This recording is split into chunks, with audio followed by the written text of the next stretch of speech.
3 years ago in our state of Wisconsin, back in the United States, a man went into a Sikh temple and in a terrible act of violence killed 6 innocent people, Americans and Indians.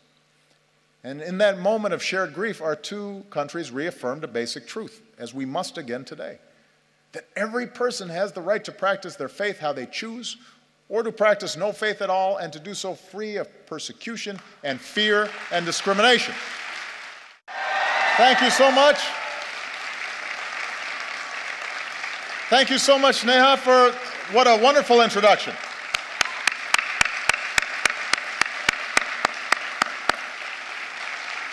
Everybody, please have a seat. Nothing fills me with more hope than when I hear incredible young people like Neha and all the outstanding work that she's doing on behalf of India's youth and for representing this nation's energy and its optimism and its idealism. She makes me very, very proud. And I'm sure, I think that may be her. Is that somebody related to you? Okay, because we just had a chance to meet, and she's beaming with pride right now, sitting next to you. Give Neha a big round of applause once again.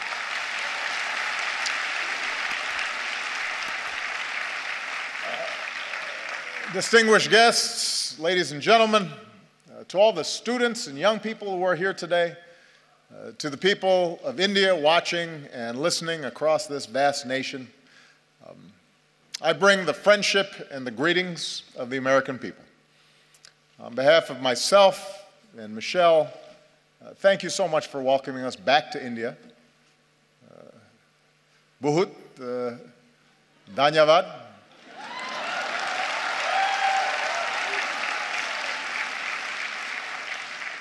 It has been a great honor to be the first American president to join you for Republic Day.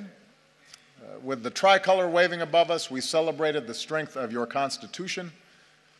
We paid tribute to India's fallen heroes. In yesterday's parade, we saw the pride and the diversity of this nation, including the daredevils on their Royal Enfields, which was very impressive. Secret Service does not let me ride motorcycles, especially not on my head.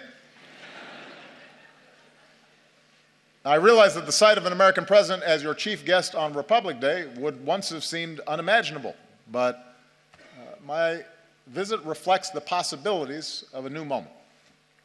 As I've said many times, I believe that the relationship between India and the United States can be one of the defining partnerships of the century. When I spoke to your parliament on my last visit, I laid out my vision for how our two nations can build that partnership. And today I want to speak directly to you, the people of India, about what I believe we can achieve together and how we can do it. And my commitment to a new chapter between our countries flows from the deep friendship between our people.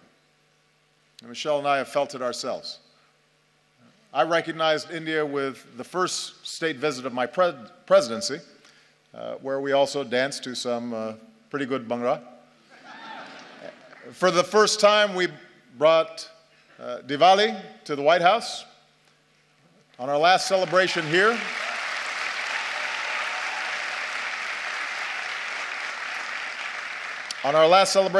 we celebrated the Festival of Lights in Mumbai.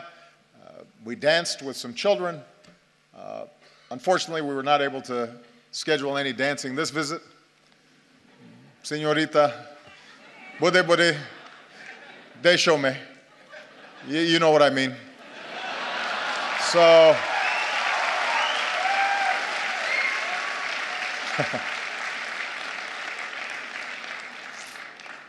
everybody said, by the way, how much better a dancer Michelle was than me, which hurt my feelings a little bit. On a more personal level, India represents an intersection of two men who've always inspired me. When Reverend Dr. Martin Luther King Jr. was protesting racial segregation in the United States, he said that his guiding light was Mahatma Gandhi. When Dr. King came to India, he said that being here in Gandhi's land reaffirmed his conviction that in the struggle for justice and human dignity, the most potent weapon of all is nonviolent resistance. And those two great souls are why we can gather here today, Indians and Americans, equal and free. And there's another link that binds us. More than 100 years ago, America welcomed a son of India, Swami Vivekananda. And Swami Vivekananda helped bring Hinduism and yoga to our country. And he came to my hometown of Chicago. And there, at a great gathering of religious leaders, he spoke of his faith and the divinity in every soul and the purity of love. And he began his speech with a simple greeting: sisters and brothers of America. So today, let me say, sisters and brothers of India.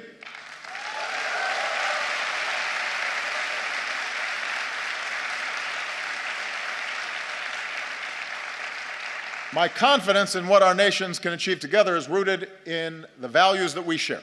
For we may have our different histories and speak different languages. But when we look at each other, we see a reflection of ourselves.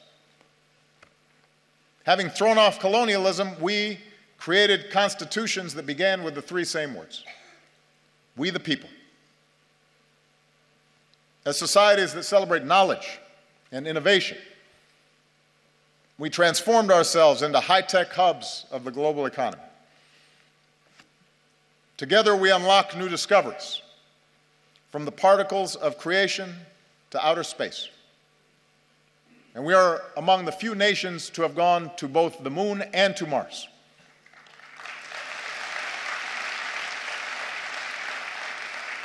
And here in India, this dynamism has resulted in a stunning achievement. You've lifted countless millions from poverty and built one of the world's largest middle classes.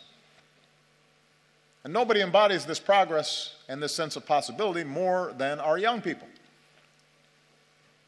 Empowered by technology, you are connecting and collaborating like never before on Facebook and WhatsApp and Twitter. And chances are you're talking to someone in America, your friends or your cousins. The United States has the largest Indian diaspora in the world, including some 3 million proud Indian Americans.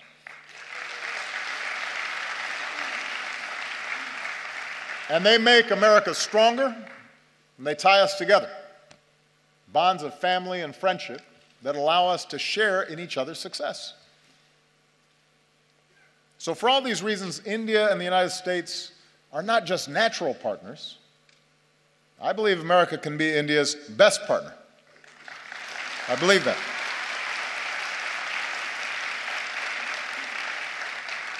Of course, only Indians can decide India's role in the world, but I'm here because I'm absolutely convinced that both our peoples will have more jobs and opportunity, and our nations will be more secure, and the world will be safer and a more just place when our two democracies, the world's largest democracy and the world's oldest democracy, stand together. I believe that. So here in New Delhi, Prime Minister Modi and I have begun this work anew, and here's what I think we can do together. America wants to be your partner as you lift up the lives of the Indian people and provide greater opportunity. So working together, we're giving farmers new techniques and data, from our satellites to their cell phones, to increase yields and boost incomes. We're joining you in your effort to empower every Indian with a bank account. And with the breakthroughs we achieved on this visit, we can finally move toward fully implementing our civil nuclear agreement, which will mean more reliable electricity for Indians and cleaner non-carbon energy that helps fight climate change.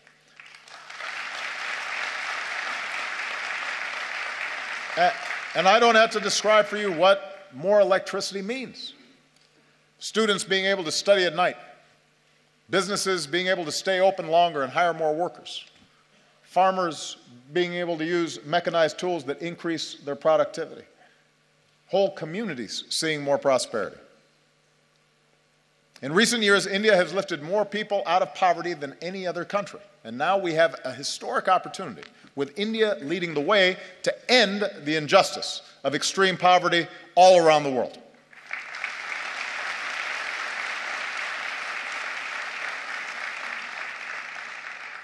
America wants to be your partner as you protect the health of your people and the beauty of this land, from the backwaters of Kerala to the banks of Ganga.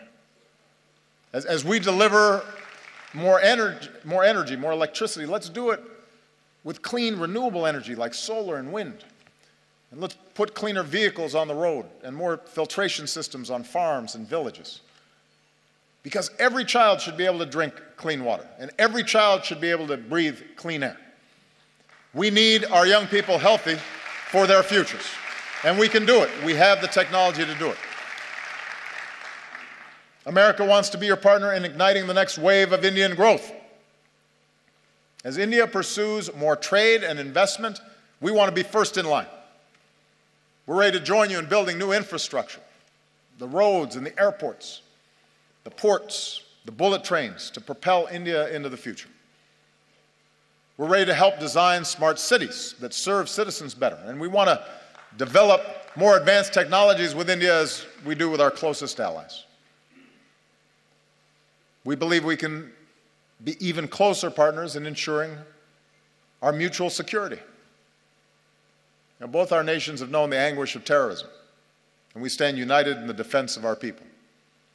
And now we're deepening our defense cooperation against new challenges.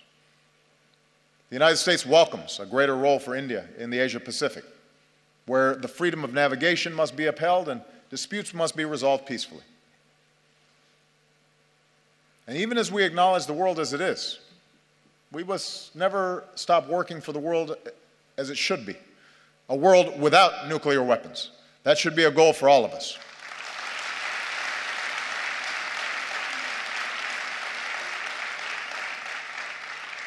I believe if we're going to be true global partners, then our two nations must do more around the world together. So to ensure international security and peace, multilateral institutions created in the 20th century have to be updated for the 21st. And that's why I support a reformed United Nations Security Council that includes India as a permanent member.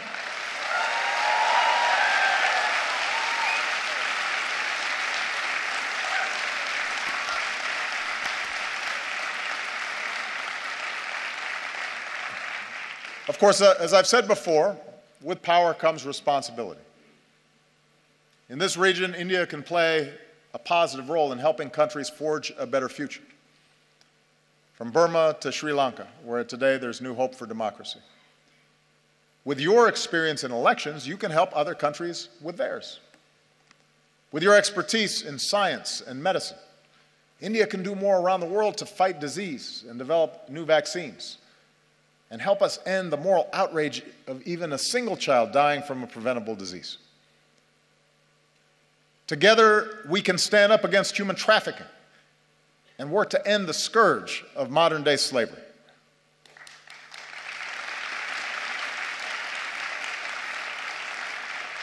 And being global partners means confronting the urgent global challenge of climate change. With rising seas, melting Himalayan glaciers, more unpredictable monsoons, cyclones getting stronger, few countries will be more affected by a warmer planet than India.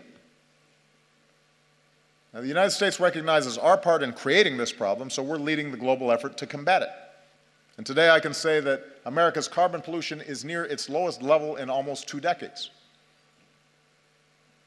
I know the argument made by some that it's unfair for countries like the United States to ask developing nations and emerging economies like India to reduce your dependence on the same fossil fuels that help power our growth for more than a century. But here's the truth. Even if countries like the United States curb our emissions, if countries that are growing rapidly like India, with soaring energy needs, don't also embrace cleaner fuels, then we don't stand a chance against climate change. So we welcome India's ambitious targets for generating more clean energy. We'll continue to help India deal with the impacts of climate change, because you shouldn't have to bear that burden alone.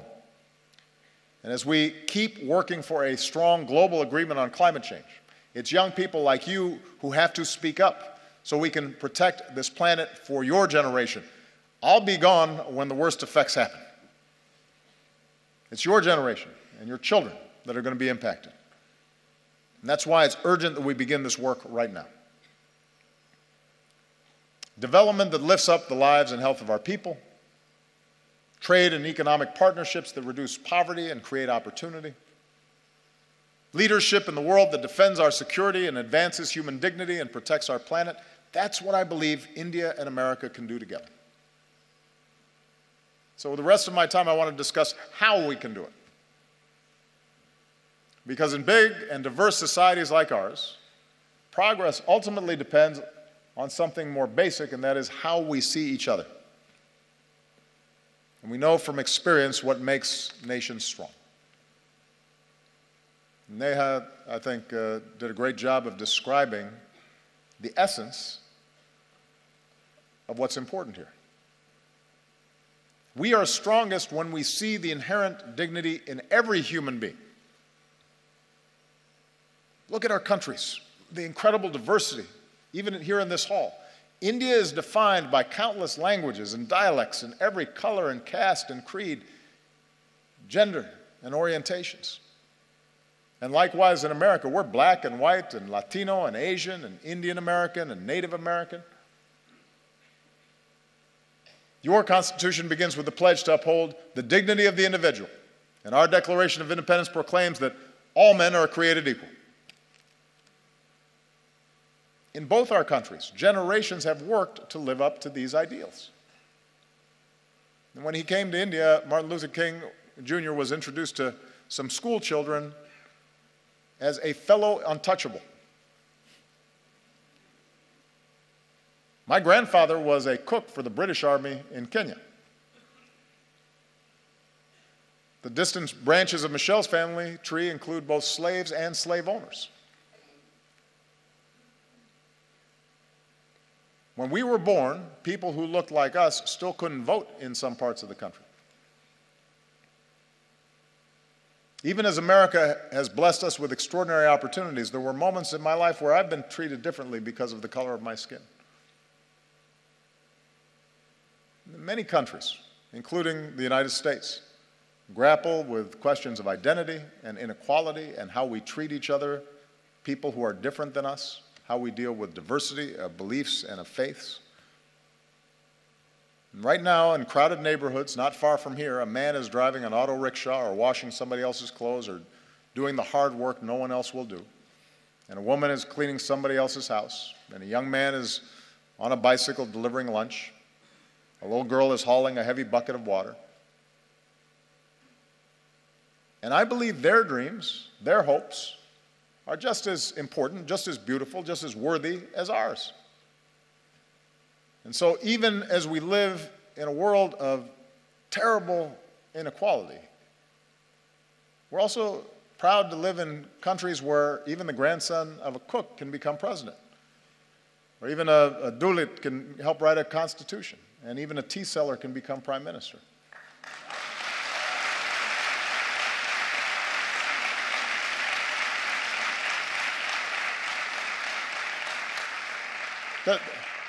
The point is that the aim of our work must be not to just have a few do well, but to have everybody have a chance. Everybody who's willing to work for it have the ability to dream big and then reach those dreams. Our nations are strongest when we uphold the equality of all our people, and that includes our women. Now, you may have noticed I am married to a very strong and talented woman. Michelle is not afraid to speak her mind or tell me when I'm wrong, which happens frequently. And we have two beautiful daughters, so I'm surrounded by smart, strong women. And in raising our girls, we've tried to instill in them basic values. A sense of compassion for others and respect for themselves and the confidence that they can go as far as their imaginations and abilities will carry them. And as part of Michelle's work as First Lady, she's met with women and girls around the world, including here in India, to let them know that America believes in them too. In the United States, we're still working to make sure that women and girls have all the opportunities they deserve and that they're treated equally. And we have some great role models, including here today the former Speaker of our House of Representatives, Nancy Pelosi, who was the first woman Speaker of the House and my great partner.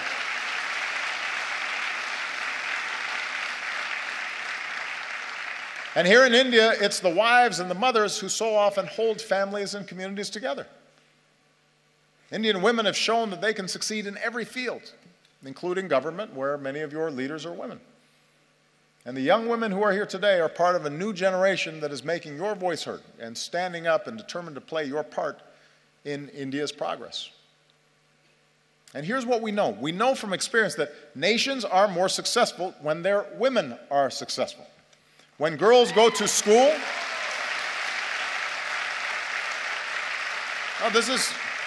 this is one of the most direct measures of whether a nation is going to develop effectively is how it treats its women. When a girl goes to school, it doesn't just open up her young mind, it benefits all of us because maybe someday she'll start her own business or invent a new technology or cure a disease.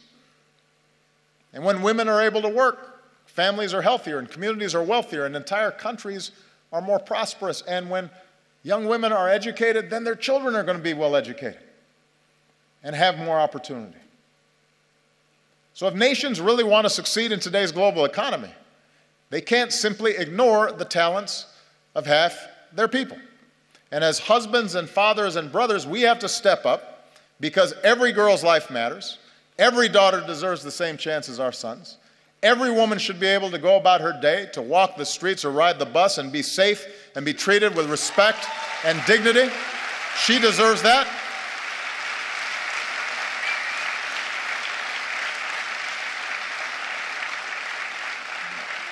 And one of the favorite things about this trip for me has been to see all these incredible Indian women in the armed forces, including the person who commanded the guard that greeted me when I arrived. It's remarkable, and it's a sign of great strength and great progress. Our nations are strongest when we see that we are all God's children, all equal in His eyes and worthy of His love. Across our two great countries, we have Hindus and Muslims, Christians and Sikhs and Jews and Buddhists and Jains and so many faiths. And we remember the wisdom of Gandhiji, who said, "For me, the different religions are beautiful flowers from the same garden, or they are branches of the same majestic tree." Branches of the same majestic tree. Our freedom of religion is written into our founding documents. It's part of America's very first amendment. Your Article 25 says that all people are equally entitled to freedom of conscience and the right freely to profess, practice, and propagate religion. In both our countries, in all countries, upholding this fundamental freedom is the responsibility of government, but it's also the responsibility of every person. In our lives, Michelle and I have been strengthened by our Christian faith. But there have been times where my faith's been questioned by people who don't know me, or they've said I adhere to a different religion, as if that were somehow a bad thing. Around the world, we've seen intolerance and violence and terror perpetrated by those who profess to be standing up for their faith, but in fact are betraying it. No society is immune from the darkest impulses of men, and too often religion has been used to tap into those darker impulses as opposed to the light of God. 3 years ago in our state of Wisconsin, back in the United States, a man went into a Sikh temple and in a terrible act of violence killed 6 innocent people, Americans and Indians. And in that moment of shared grief, our two countries reaffirmed a basic truth, as we must again today, that every person has the right to practice their faith how they choose, or to practice no faith at all, and to do so free of persecution and fear and discrimination.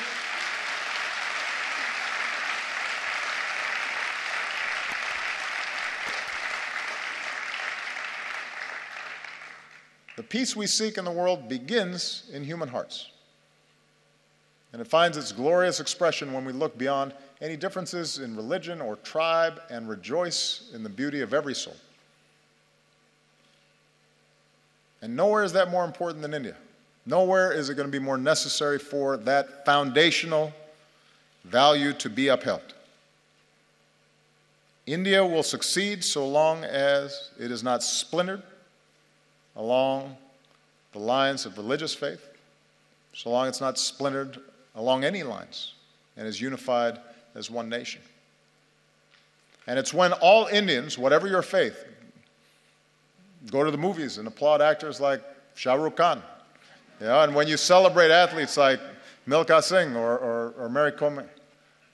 And every Indian can take pride in the courage of a humanitarian who liberates boys and girls from forced labor and exploitation, who's here today. Kailash Satyarthi, our most recent winner of the Nobel Prize for Peace. So that's what unifies us. Do we act with compassion and empathy? Are we measured by our efforts, by what Dr. King called the content of our character, rather than the color of our skin or the manner in which we worship our God? In both our countries, in India and in America, our diversity is our strength, and we have to guard against any efforts to divide ourselves along sectarian lines or any other lines. And if we do that well, if America shows itself as an example of its diversity and yet the capacity to live together and work together in common effort, in common purpose, if India, as massive as it is, with so much diversity, so many differences, is able to continually affirm its democracy, that is an example for every other country on earth. That's what makes us world leaders. Not just the size of our economy or the number of weapons we have, but our ability to show the way in how we work together and how much respect we show each other. And finally, our nations are strongest when we empower our young people. Because ultimately, you're the one who has to break down these old stereotypes and these old barriers, these old ways of thinking. Prejudices and stereotypes and assumptions, those are what happens to old minds like mine. I'm getting gray hair now. I was more youthful when I first started this office. And that's why young people are so important in these efforts. Here in India, most people are under 35 years old. And India is on track to become the world's most populous country. So young Indians like you aren't just going to define the future of this nation, you're going to shape the world. Like young people everywhere, you want to get an education and find a good job and make your mark, and it's not easy. But in our two countries, it's possible. Remember, Michelle and I don't come from wealthy backgrounds or famous families. Our families didn't have a lot of money. We did have parents and teachers and communities that cared about us, and with the help of scholarships and student loans, we were able to attend some of the best schools in the world. Without that education, we wouldn't be here today. So whether it's in America or here in India or around the world, we believe young people like you ought to have every chance to pursue your dreams as well. So as India builds new community colleges, we'll link you with our own, so more young people graduate with the skills and training to succeed. We'll increase collaborations between our colleges and universities and help create the next Indian Institute of Technology. And we'll encourage young entrepreneurs who want to start a business. And we'll increase exchanges, because I want more American students coming to India and more Indian students coming to America.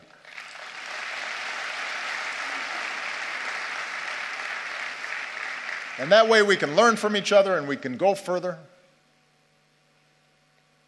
Because one other thing we have in common, Indians and Americans are some of the hardest working people on earth. And I've seen that, Michelle and I have seen that in a family here in India. I just want to tell you a quick story. On our last visit here, we visited Humayun's tomb. And while we were there, we met some of the laborers who are the backbone of this nation's progress.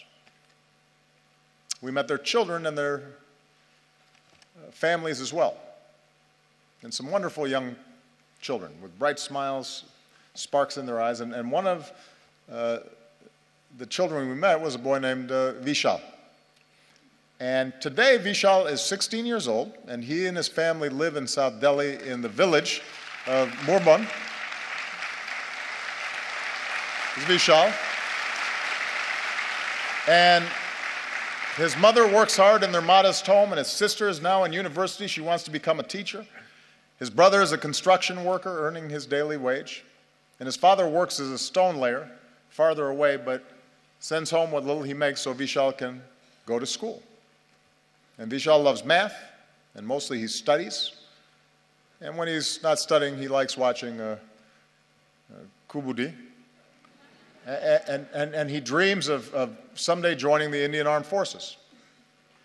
And we're grateful that Vishal and his family joined us today. We're very proud of him because he's an example of the talent that's here. And Vishal's dreams are as important as Malia and Sasha's dreams, our daughters. And we want him to have the same opportunities. Sisters and brothers of India. Now, we are not perfect countries, and we've known tragedy and we've known triumph. We're home to glittering skyscrapers, but also terrible poverty, and new wealth, but also rising inequality. We have many challenges in front of us. But the reason I stand here today, and I'm so optimistic about our future together, is that despite our imperfections, our two nations possess the keys to progress in the century ahead.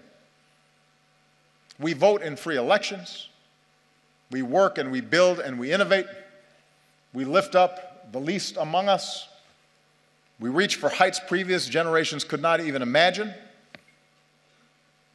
We respect human rights and human dignity, and it is recorded in our constitutions. And we keep striving to live up to those ideals put to paper all those years ago. And we do these things because they make our lives better and safer and more prosperous, but we also do them because our moral imaginations extend beyond the limits of our own lives.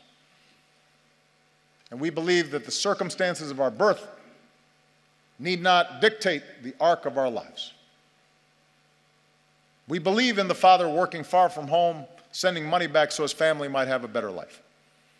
We believe in the mother who goes without so that her children might have something more. We believe in the laborer earning his daily wage and the student pursuing her degree. And we believe in a young boy who knows that if he just keeps studying, if he's just given the chance, his hopes might be realized too. We are all beautiful flowers from the same garden, branches of the same majestic tree. And I'm the first American president to come to your country twice, but I predict I will not be the last, because as Americans, we believe in the promise of India. We believe in the people of India. We are proud to be your friend. We are proud to be your partner as you build the country of your dreams. Jai Hind. Thank you.